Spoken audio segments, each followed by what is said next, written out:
جن فتنوں کا دور ہے، اس دور کے لیے اللہ کے رسول صلی اللہ علیہ وآلہ وسلم نے ارشاد فرمایا کہ جیسے کالی گھٹاؤں میں زوردار بارش ہوتی ہے تو کیسے کثرت کے ساتھ پانی کے قطرے ٹپکتے ہیں، ایک وقت آئے گا جیسے برسات ہوتی ہے کالی گھٹاؤں میں ساون بھادوں کے موقع پر، اور ان بارش کے قطروں کو گنا نہیں جا سکتا، ایسے ہی میری امت پر اتنے فتنوں کا جو ہے وہ نزول ہوگا، اتنے فتنے نازل ہوں گے کہ اس کا اندازہ نہیں کیا جا سکتا۔ دور حاضر کے فتنوں میں ایک سب سے بڑا فتنہ یہ ہے کہ ایمان کے معاملے میں خاص طور پر عورتوں کو متزلزل کرنے کی کوشش کی جا رہی ہے۔ اس کی وجہ یہ ہے کہ مردوں کے مقابلے میں اکثر عورتیں بہت مضبوط ایمان والی ثابت ہوئی ہے۔ اسی لیے آپ دیکھیں کہ اسلام میں سب سے پہلے اگر کسی نے کلمہ پڑھا ہے تو وہ ایک عورت ہے۔ اگر آپ اس طرح لیں کہ عورتوں میں سیدہ خدیجہ، مردوں میں سیدنا صدیق اکبر، بچوں میں مولائے کائنات سیدنا علی مرتضیٰ، لیکن ان تینوں میں بھی اگر آپ سب سے پہلے اگر کسی کو کلمہ پڑھتے دیکھیں گے تو مولائے کائنات سے بھی پہلے اور سیدنا صدیق اکبر سے بھی پہلے اگر کسی نے کلمہ پڑھا ہے تو وہ ایک خاتون ہے جسے دنیا لوگ خدیجۃ الکبریٰ کے نام سے جانتی ہے۔ اسی طریقے سے اسلام پر سب سے پہلے جس نے اپنی دولت کو خرچ کیا ہے وہ بھی سیدہ خدیجۃ الکبریٰ کی ذات ہے، اور وہ ایک عورت ہے۔ اسی طرح سے اللہ کے رسول صلی اللہ علیہ وآلہ وسلم جس کی گود میں سب سے پہلے گئے ہیں وہ بھی کوئی مرد نہیں ہے بلکہ وہ ایک عورت ہے۔ اللہ کے رسول صلی اللہ علیہ وآلہ وسلم نے جو ہے وہ سب سے پہلے کسی کو فائدہ پہنچایا پیدا ہونے کے بعد تو وہ بھی کوئی مرد نہیں بلکہ عورت ہے۔ جیسے حضور کی ولادت ہوئی، صہیبہ نام کی کنیز ابو لہب کے پاس خوشخبری پہنچانے کے لیے گئی اور اس کو آزاد کر دیا گیا، یعنی سب سے پہلے حضور کی آمد کا فائدہ بھی عورت ہی کو ہوا۔ اسی طریقے سے سب سے پہلے اسلام میں جس نے جام شہادت نوش کیا ہے وہ بھی حضرت سمیہ ہے اور وہ بھی عورت ہے۔ مسجد کے اندر جس نے سب سے پہلے منبر رکھوایا ہے وہ بھی کوئی مرد نہیں ہے بلکہ وہ ایک عورت ہے۔ یعنی کہ عورتیں جو ہے وہ مردوں کے مقابلے میں ہمیشہ حسنات کے اندر آگے ہوتی گئی۔ اور پھر اس کے بعد آپ دیکھیں کہ کائنات کے اندر جتنے انقلابات آئے ہیں،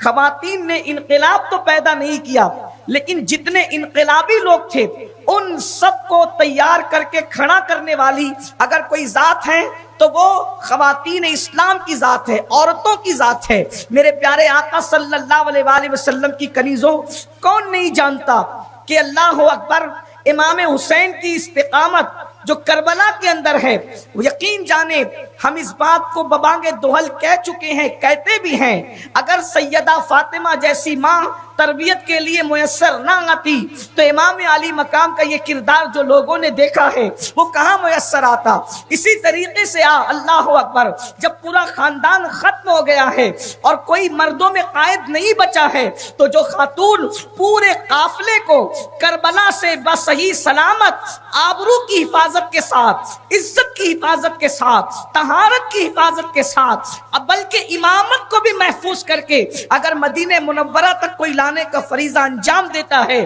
تو وہ ایک عورت ہے۔ اور اس مقدس مایا ناز خاتون کو پوری کائنات سیدہ زینب کبریٰ کے نام سے جانتی ہے۔ اسی طریقے سے آپ دیکھیں جنگ قادسیہ مسلمان ہار رہے تھے لیکن جنگ قادسیہ میں جیتنے کا سبب صرف عورتیں بنی ہیں۔ اس کی طرف میں صرف اشارہ کرتا ہوں، کبھی پورا واقعہ انشاءاللہ بیان کریں گے قادسیہ کا۔ جنگ قادسیہ وہ ہے، اسلام دشمن طاقتیں ہاتھی لے کر کے آئے تھے، اللہ اکبر، اسلام دشمن طاقتیں ہاتھی لے کر کے آئی تھی، اللہ اکبر، مسلمانوں نے اللہ اکبر ہاتھیوں پہ چڑھ کر ہاتھیوں کی سونڈ کو کاٹا تھا۔ اس کے باوجود بھی کم و بیش 15 دن بیت گئے تھے، نہ دن کو سوئے تھے نہ رات کو سوئے تھے۔ جنہوں نے ہاتھیوں کی سونڈیں کاٹی تھی وہ کوئی معمولی لوگ تو نہیں رہے ہوں گے، جو ہاتھیوں کی سونڈ سے چمٹ چمٹ کر لڑ رہے تھے وہ کوئی معمولی لوگ تو نہیں رہے ہوں گے، مگر اللہ اکبر جب مسلمان جوان ہمت ہار گئے، مرد ہمت ہار گئے،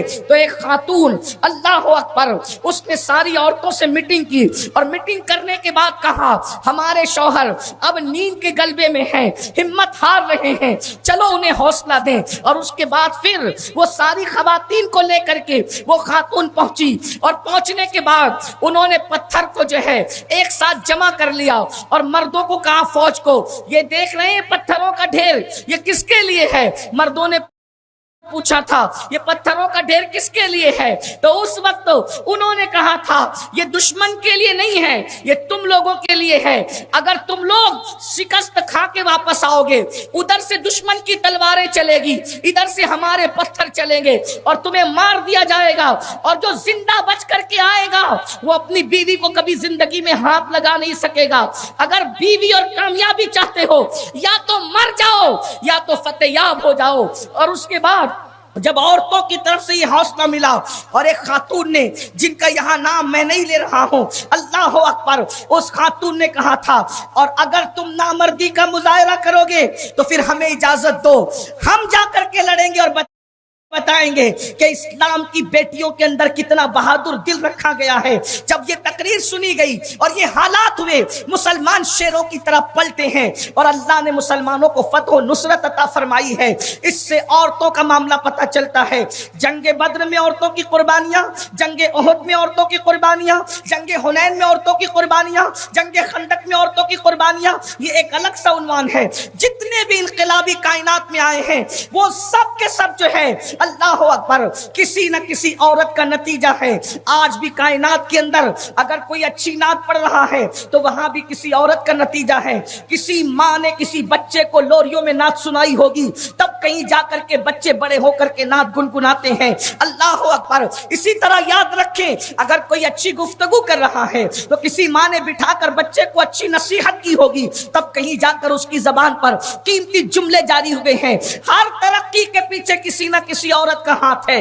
اور یہ بھی تاریخ ہے، کسی ترقی کے پیچھے بھی عورت کا ہاتھ ہے، اور کسی کی تباہی کے پیچھے بھی عورت کا ہاتھ ہے۔ اے خاتون جنت کی کنیزوں، دنیا انسان کو اچھی طرح جان چکی ہے، دنیا انسان کو اچھی طرح پڑھ چکی ہے۔ ترقی بھی عورتوں کی وجہ سے ملتی ہے، تباہی بھی عورتوں کی وجہ سے ملتی ہے۔ اگر سیدہ فاطمہ کی کنیز عورتیں بن جائیں تو اس پورے معاشرے کے مردوں کو عروج ملتا ہے، ترقی ملتی ہے، کامیابی ملتی ہے، کامرانی ملتی ہے۔ اور اگر اللہ اکبر مغلوں کی نچنیے اگر عورتیں ان کی نقل کرنے لگے تو پھر حالات یہ ہوتے ہیں، مرد عیاش ہو جاتے ہیں، مرد آوارہ ہو جاتے ہیں، مرد تباہ اور برباد ہو جاتے ہیں۔ اب دنیا فیصلہ کر چکی ہے، اگر دنیا میں مردوں کو بدلنا ہے تو عورتوں کو تبدیل کیا جائے، مردوں کا ایمان متزلزل کرنا ہے تو عورتوں کا ایمان متزلزل کیا جائے۔ یہ بات میں آپ کے سامنے اللہ کو گواہ بنا کر کہہ رہا ہوں۔ رسول اللہ کی محبت ہم نے کسی تقریر سے یا مقرر سے نہیں سیکھی ہے،